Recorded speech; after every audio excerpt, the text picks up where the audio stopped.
Tonight's DJNTV show is sponsored in part by Electro Voice, DJ Event Planner, ADJ, NLFX Professional, Promo Only, Newmark, and DJNTV Insiders.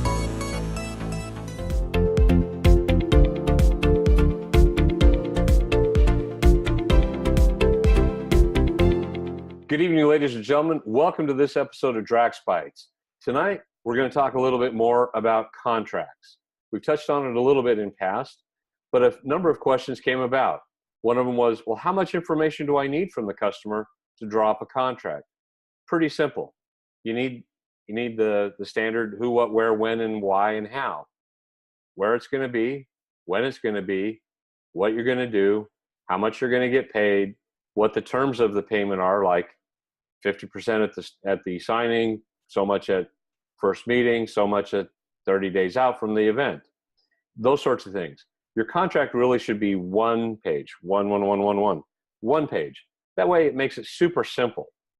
Now, there are additional things that you need to have in the body of your agreement. I choose to add those into what I would call a rider or an addendum. That's where you would place your hold harmless agreement, your statement about security of your property and self, the ability to terminate the event if it becomes unsafe, such as there's a fire or a riot breaks out, you can pack your stuff up and go. That's the things that you want to look at in having in your addendum. One guy had a 6-page contract. You don't need a 6-page contract for a mobile DJ or a photo booth. Again, stick to the basics, the who, what, where, when, and why. In the addendums, have the hold harmless agreement, have the terms and conditions that you feel are appropriate, things that give you an out for force majeure, which is largely what we call act of God. You know, there's a hurricane, it is what it is.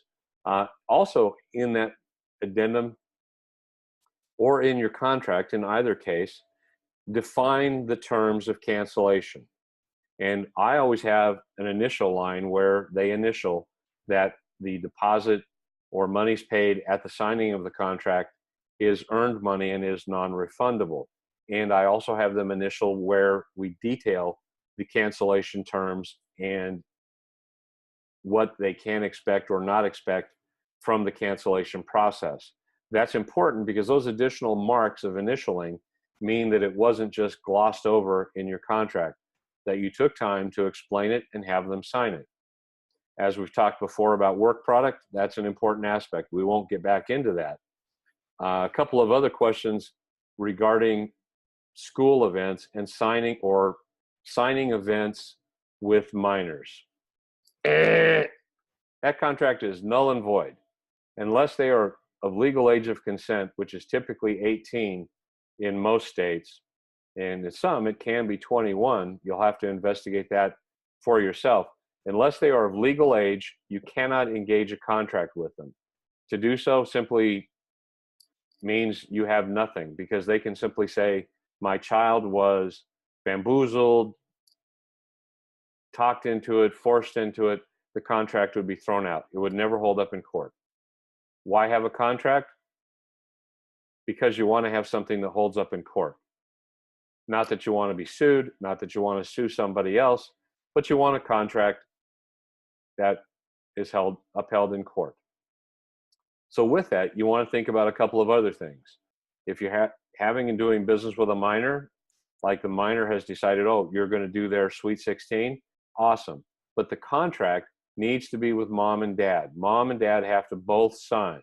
One would be technically okay. I like to have both, because that way I know that we're protected. Both parents or guardians of the child, or in the case if they're divorced, at least the custodial parent has signed, knowing that the child is entering into this agreement, or that actually they're not. Let me rephrase that they are entering into this agreement on behalf of their child for their child's event. So that's the kind of things you want to think about with that. If you're doing a wedding, I would have the bride and the groom both sign. If the parents are paying for the wedding, I'd have both mom and dad sign, because it just makes good sense.